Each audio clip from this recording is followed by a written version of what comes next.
Hey guys, this is Mike here with Library of Dyslexia at gmail.com. Today we're going to be going over Descartes, third meditation. And so kind of picking up where we left off earlier, I'm going to try to finish out all five, I think it's 5 meditations, 6, I'll double check. Anyways, here we go without further ado. Third meditation, the existence of God. I will now shut my eyes, stop my ears, and withdraw all my senses. I will eliminate from my thoughts all images of bodily things, or rather, since this is hardly possible, I will regard all such images as vacuous, false, and worthless. I will converse with myself and scrutinize myself more deeply, and in this way I will attempt to achieve, little by little, a more intimate knowledge of myself. I am a thing that thinks. That is, a thing that doubts, affirms, denies, understands a few things, is ignorant of many things, is willing, is unwilling, and also which imagines and has sensory perception. For, as I have noted before, even though the objects of my sensory experience and imagination may have no existence outside me, nonetheless the modes of thinking which I refer to as cases of sensory perception and imagination, insofar as they are simply modes of thinking, do exist within me. Of that I am certain. In this brief list I have gone through everything I truly know, or at least everything I have so far discovered that I know. Now I will cast around more carefully to see whether there may be other things within me which I have not yet noticed. I am certain that I am a thinking thing. Do I not therefore also know what is required for my being certain about anything? In this first item of knowledge, there is simply a clear and distinct perception of what I am asserting. This would not be enough to make me certain of the truth of the matter if it could ever turn out that something which I perceived with such clarity and distinctness was false. So I now seem to be able to lay it down as a general rule that whatever I perceive very clearly and distinctly is true. Yet I previously accepted as wholly certain and evident many things which I afterwards realized were doubtful. What were these? The earth, sky, stars, and everything else that I apprehended with the senses. But what was it about them that I perceived clearly? Just that the ideas or thoughts of such things appeared before my mind. Yet even now I am not denying that these ideas occur within me, but there was something else which I used to assert, and which through habitual belief I thought I perceived clearly, although I did not in fact do so. This was that there were things outside me which were the sources of my ideas and which resembled them in all respects. Here was my mistake, or at any rate, if my judgment was true, it was not thanks to the strengths of my perception. But what about when I was considering something very simple and straightforward in arithmetic or geometry? For example, that 2 and 3 added together make 5, and so on. Did I not see at least these things clearly enough to affirm their truth? Indeed, the only reason for my later judgment that they were open to doubt was that it occurred to me that perhaps some God could have given me such a nature such that I was deceived even in matters which seemed most evident. And whenever my preconceived belief in the supreme power of God comes to mind, I cannot but admit that it would be easy for him, if he so desired, to bring it about that I go wrong even in those matters which I think I see utterly clearly with my mind's eye. Yet when I turn to the things themselves which I think I perceive very clearly, I am so convinced by them that I spontaneously declare, let whoever can do so deceive me. He will never bring it about that I am nothing, so long as I continue to think I am something, or make it true at some future time that I have never existed, since it is now true that I exist, or bring it about that 2 and 3 added together are more or less than 5, or anything of this kind in which I see a manifest contradiction.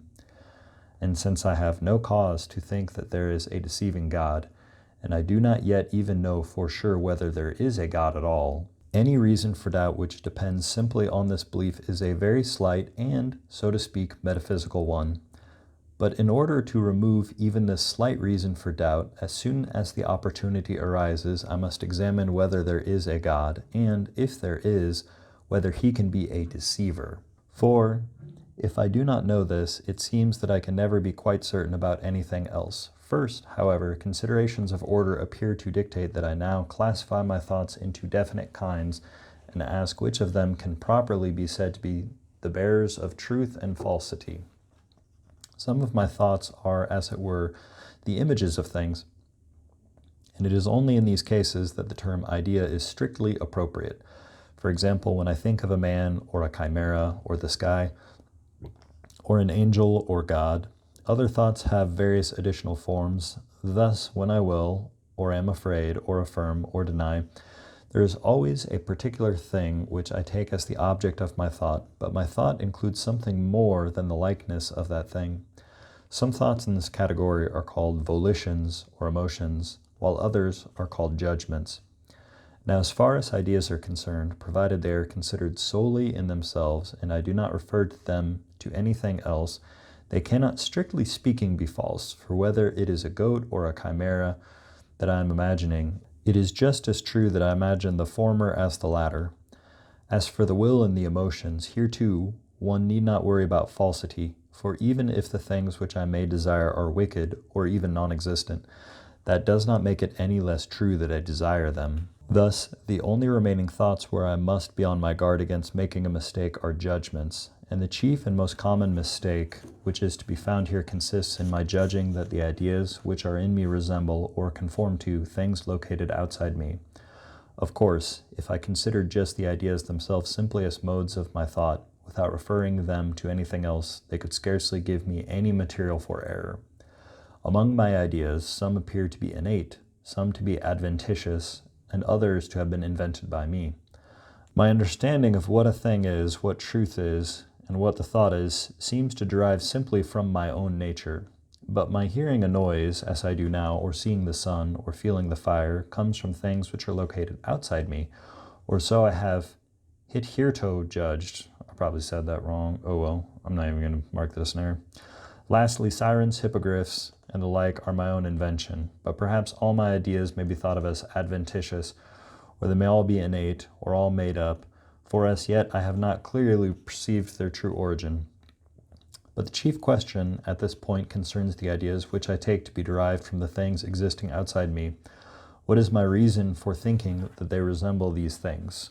Nature has apparently taught me to think this, but in addition, I know by experience that these ideas do not depend on my will, and hence that they do not depend simply on me. Frequently I notice them even when I do not want to. Now, for example, I feel the heat whether I want to or not, and this is why I think that this sensation or idea of heat comes to me from something other than myself, namely the heat of the fire by which I am sitting. And the most obvious judgment for me to make is that the thing in question transmits to me its own likeness rather than something else. I will now see if these arguments are strong enough. When I say nature taught me to think this, all I mean is that it is a spontaneous impulse leads me to believe it, not that its truth has been revealed to me by some natural light. There is a big difference here. Whatever is revealed to me by the natural light, for example, that from the fact that I am doubting it follows that I exist and so on, cannot in any way be open to doubt. This is because there cannot be another faculty both as trustworthy as the natural light and also as capable of showing me that such things are not true. But as for my natural impulses, I have often judged in the past that they were pushing me in the wrong direction when it was a question of choosing the good, and I do not see why I should place any greater confidence in them in other matters. Then again, although these ideas do not depend on my will, it does not follow that they must come from things located outside me.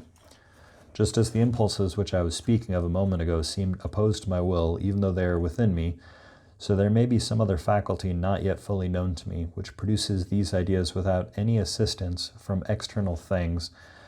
This is, after all, just how I've always thought ideas are produced in me when I am dreaming. And finally, even if these ideas did come from things other than myself, it would not follow that they must resemble those things. Indeed, I think I have often discovered a great disparity between an object and its idea in many cases. For example, there are two different ideas of the sun which I find within me.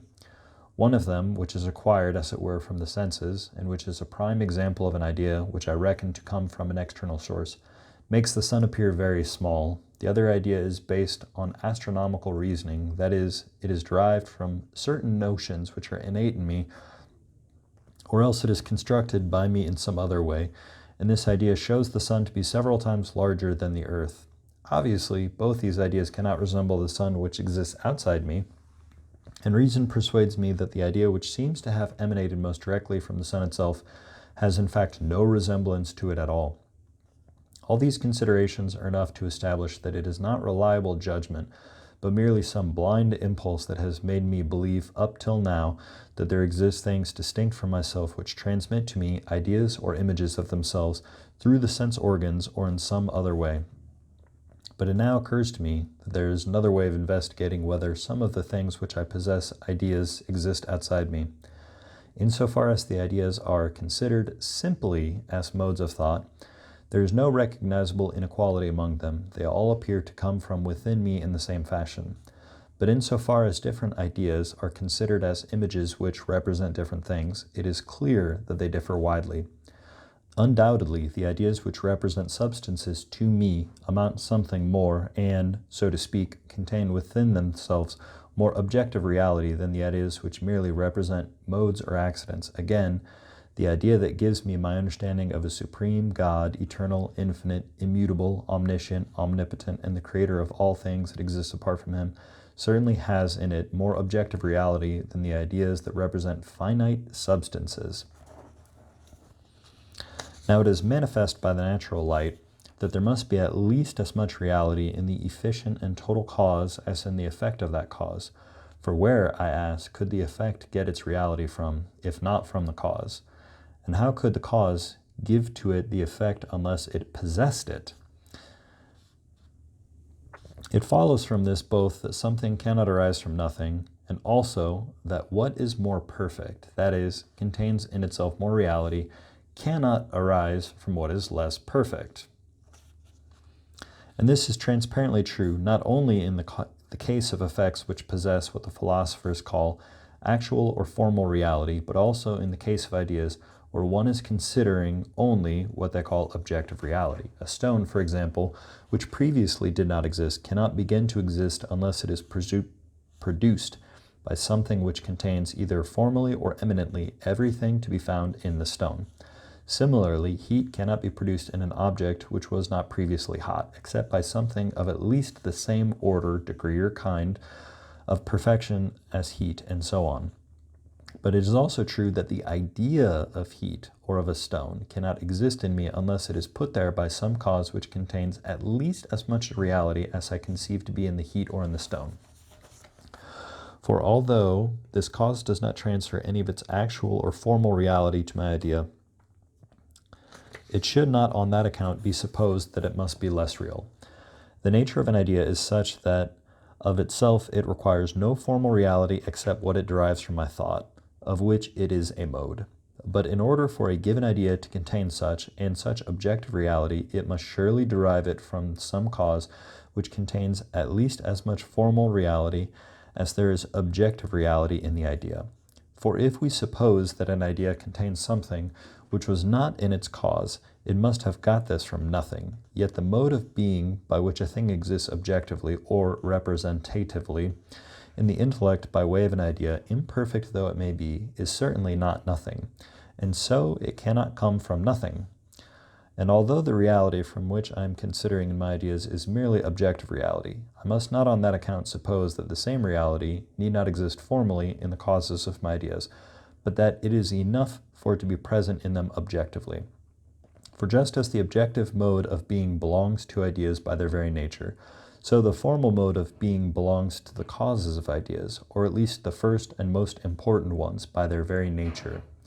And although one idea may perhaps originate from another, there cannot be an infinite regress here. Eventually, one must reach a primary idea, the cause of which will likely be an archetype which contains formally and in fact all the reality or perfection which is present only objectively or representatively in the idea. So it is clear to me by the natural light that the ideas in me are like pictures or images which can easily fall short of the perfection of the things from which they are taken, but which cannot contain anything greater or more perfect. The longer and more carefully I examine all these points, the more clearly and distinctly I recognize their truth. But what is my conclusion to be? If the objective reality of any of my ideas turns out to be so great that I am sure the same reality does not reside in me, either formally or eminently, and hence that I myself cannot be its cause, it will necessarily follow that I am not alone in this world, but that some other thing which is the cause of this idea also exists. But if no such idea is to be found in me, I shall have no argument to convince me of the existence of anything apart from myself. For despite a most careful and comprehensive survey, this is the only argument I have so far been able to find. Among my ideas, apart from the idea which gives me a representation of myself, which cannot present any difficulty in this context, there are ideas which variously represent God, corporeal and inanimate things, angels, animals, and finally other men like myself.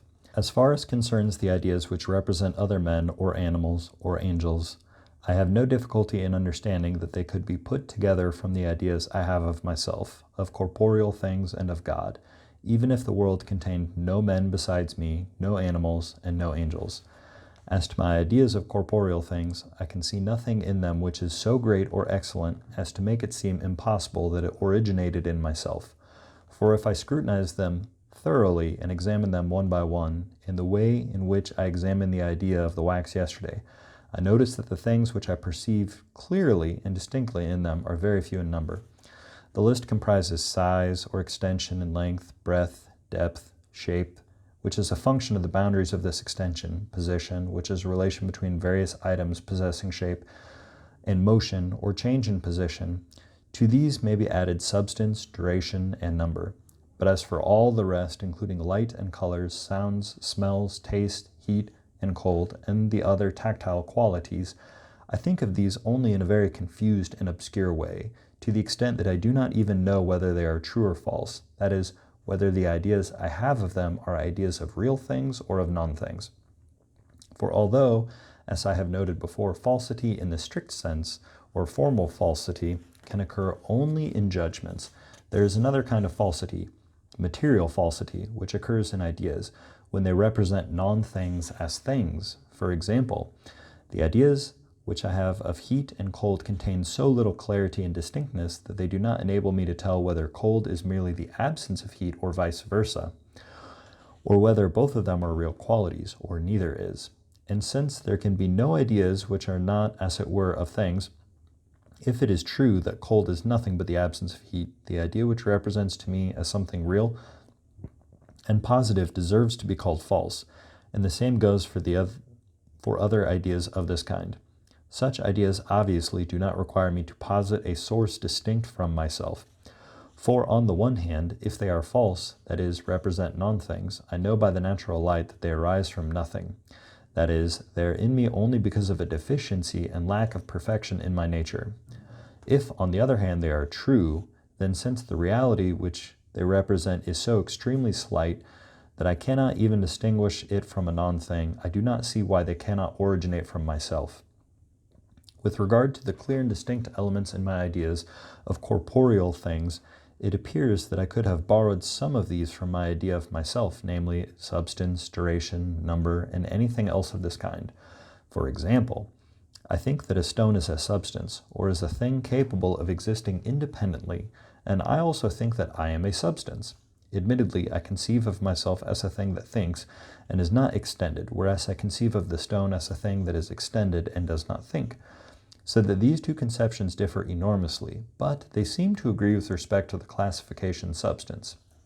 Again, I perceive that I now exist, and remember that I have existed for some time. Moreover, I have various thoughts which I can count. It is in these ways that I acquire the ideas of duration and number which I can then transfer to other things. As for all the other elements which make up the ideas of corporeal things, namely extension, shape, position, and movement, these are not formally contained in me, since I am nothing but a thinking thing, but since they are merely modes of substance, and I am a substance, it seems possible that they are contained in me eminently. So there remains only the idea of God, and I must consider whether there is anything in the idea which could not have originated in myself. By the word God, I understand a substance that is infinite, eternal, immutable, independent, supremely intelligent, supremely powerful, and which created both myself and everything else, if anything else there be, that exists. All these attributes are such that the more carefully I concentrate on them, the less possible it seems that they could have originated from me alone. So, from what has been said, it must be concluded that God necessarily exists. It is true that I have the idea of substance in me in virtue of the fact that I am a substance, but this would not account for my having the idea of an infinite substance when I am finite, unless this idea proceeded from some substance which really was infinite. And I must not think that just as my conceptions of rest and darkness are arrived at by negating movement and light, so my perception of the infinite is arrived at not by means of a true idea, but merely by negating the finite. On the contrary, I clearly understand that there is more reality in an infinite substance than in a finite one, and hence that my perception of the infinite, that is God, is in some way prior to my perception of the finite, that is myself. For how could I understand that I doubted or desired, that is, lacked something, and that I was not wholly perfect, unless there were in me some idea of a more perfect being, which enabled me to recognize my own defects by comparison? Nor can it be said that this idea of God is perhaps materially false, and so could have come from nothing, which is what I observed just a moment ago in the case of the ideas of heat and cold and so on. On the contrary, it is utterly clear and distinct, and contains in itself more objective reality than any other idea. Hence, there is no idea which is in itself truer or less liable to be suspected of falsehood. This idea of a supremely perfect and infinite being is, I say, true in the highest degree. For although perhaps one may imagine that such a being does not exist, it cannot be supposed that the idea of such a being represents something unreal, as I said with regard to the idea of cold. The idea is, moreover, utterly clear and distinct. For whatever I clearly and distinctly perceive as being real and true, and implying any perfection, is wholly contained in it. It does not matter that I do not grasp the infinite, or that there are countless additional attributes of God which I cannot in any way grasp, and perhaps cannot even reach in my thought. For it is in the nature of the infinite not to be grasped by a finite being like myself. It is enough that I understand the infinite, and that I judge that all the attributes which I clearly perceive and know to imply some perfection, and perhaps countless others of which I am ignorant, are present in God either formally or eminently. This is enough to make the idea that I have of God the truest and most clear and distinct of all my ideas. But perhaps I am something greater than I myself understand, and all the perfections which I attribute to God are somehow in me potentially, though not yet emerging or actualized. For I am now experiencing a gradual increase in my knowledge, and I see nothing to prevent its increasing more and more to infinity. Further, I see no reason why I should not be able to use this increased knowledge to acquire all the other perfections of God. And finally, if the potentiality for these perfections is already within me, why should not this be enough to generate the ideas of such perfections? But all this is impossible. First, though it is true that there is a gradual increase in my knowledge, and that I have many potentialities which are not yet actual, this is all quite irrelevant to the idea of God, which contains absolutely nothing that is potential. Indeed, this gradual increase in knowledge is itself the surest sign of imperfection. What is more, even if my knowledge always increases more and more, I recognize that it will never actually be infinite, since it will never reach the point where it is not capable of a further increase. God, on the other hand, I take to be actually infinite, so that nothing can be added to his perfection. And finally, I perceive that this objective being of an idea cannot be produced merely by a potential being, which, strictly speaking, is nothing, but only by actual or formal being. If one concentrates carefully, all this is quite evident by the natural light. But when I relax my concentration and my mental vision is blinded by the images of things perceived by the senses, it is not so easy for me to remember why the idea of a being more perfect than myself must necessarily proceed from some being which is in reality more perfect. I should therefore like to go further and inquire whether I myself, who have this idea, could exist if no such being existed. From whom, in that case, would I derive my existence? from myself, presumably, or from my parents, or from some other beings less perfect than God, for nothing more perfect than God, or even as perfect, can be thought of or imagined. Yet, if I derived my existence from myself, then I should neither doubt, nor want, nor lack anything at all, for I should have given myself all the perfections of which I have any idea, and thus I should myself be God. I must not suppose that the items I lack would be more difficult to acquire than those I now have. On the contrary, it is clear that since I am a thinking thing or substance, it would have been far more difficult for me to emerge out of nothing than merely to acquire knowledge of the many things of which I am ignorant, such knowledge being merely an accident of that substance. And if I have derived my existence from myself, which is a greater achievement, I should certainly not have denied myself the knowledge in question, which is something much easier to acquire, or indeed any of the attributes which I perceive to be contained in the idea of God, for none of them seems any harder to achieve. And if any of them were harder to achieve, they would certainly appear so to me, if I had indeed got all my other attributes for myself, since I should experience a limitation of my power in this respect. I do not escape the force of these arguments by supposing that I have always existed as I do now, as if it followed from this that there was no need to look for any author of my existence. For a lifespan can be divided into countless parts, each completely independent of the others, so that it does not follow from the fact that I existed a little while ago that I must exist now, unless there is some cause which, as it were, creates me afresh at this moment, that is, which preserves me. For it is quite clear to anyone who attentively considers the nature of time that the same power and action are needed to preserve anything at each individual moment of its duration as would be required to create the thing anew if it were not yet in existence. Hence, the distinction between preservation and creation is only a conceptual one, and this is one of the things that are evident by the natural light. I must therefore now ask myself whether I possess some power enabling me to bring it about that I, who now exist, will still exist a little while from now. For since I am nothing but a thinking thing, or at least since I am now conceived only and precisely with that part of me which is a thinking thing, if there were such a power in me, I should undoubtedly be aware of it. But I experience no such power, and this very fact makes me recognize myself most clearly that I depend on some being distinct from myself. But perhaps this being is not God, and perhaps I was produced either by my parents or by other causes less perfect than God. No, for as I have said before, it is quite clear that there must be at least as much in the cause as in the effect. Therefore, whatever kind of cause is eventually proposed, since I am a thinking thing and have within me some idea of God, it must be admitted that what caused me is itself a thinking thing and possesses the idea of all the perfections which I attribute to God. In respect of this cause, one may again inquire whether it derives its existence from itself or from another cause. If from itself, then it is clear from what has been said that it is itself God, since if it has the power of existing through its own might, then undoubtedly it also has the power of actually possessing all the perfections of which it has an idea. That is, all the perfections which I conceive to be in God.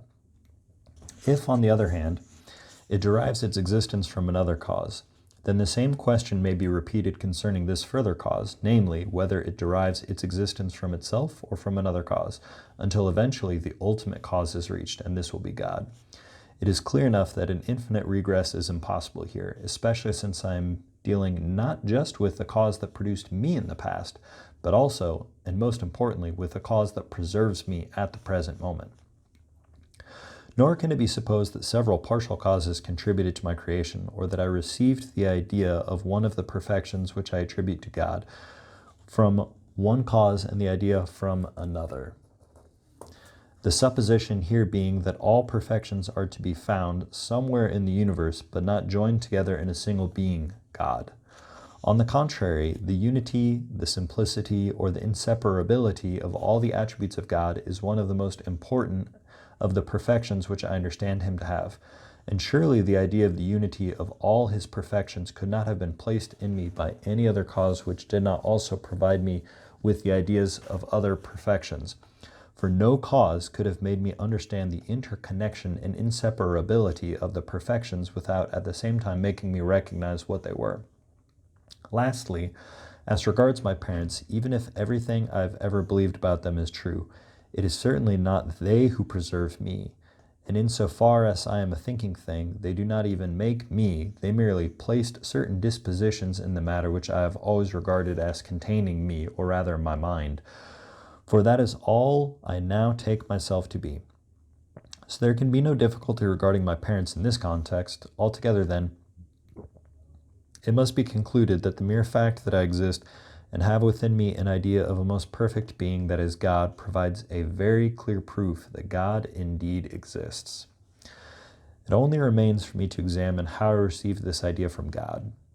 For I did not acquire it from the senses. It has never come to me unexpectedly, as usually happens with the ideas of things that are perceivable by the senses, when these things present themselves to the external sense organs, or seem to do so.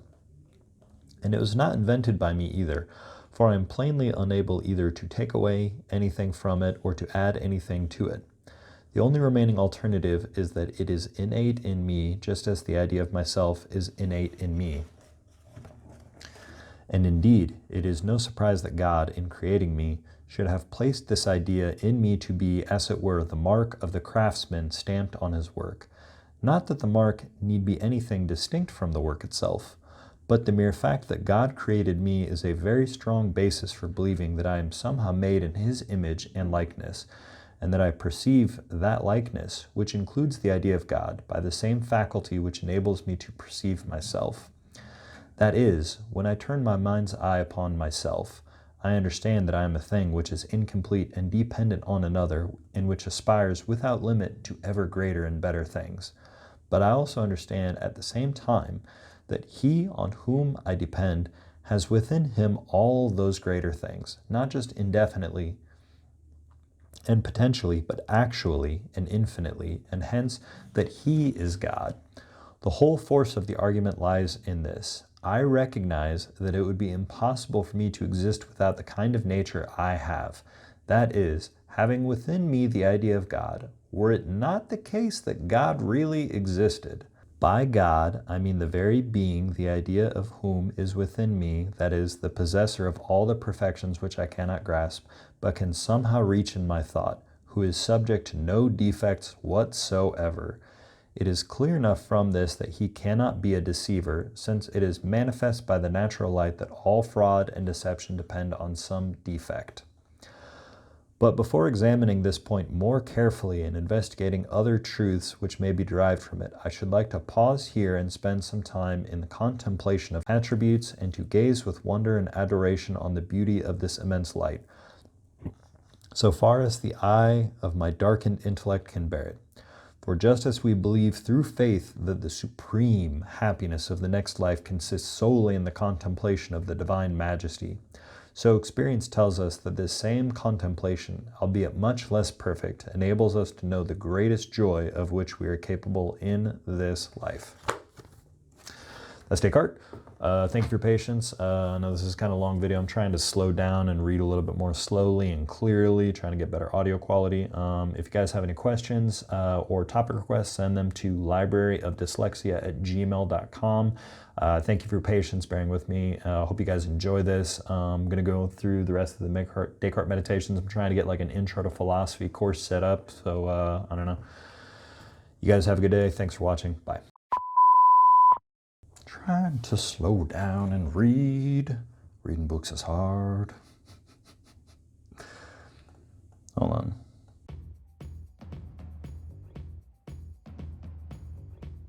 It is just as true that I imagine the form as the former. The same. Thus, the only remaining thoughts where I must be on guard against making mistakes are a judgment.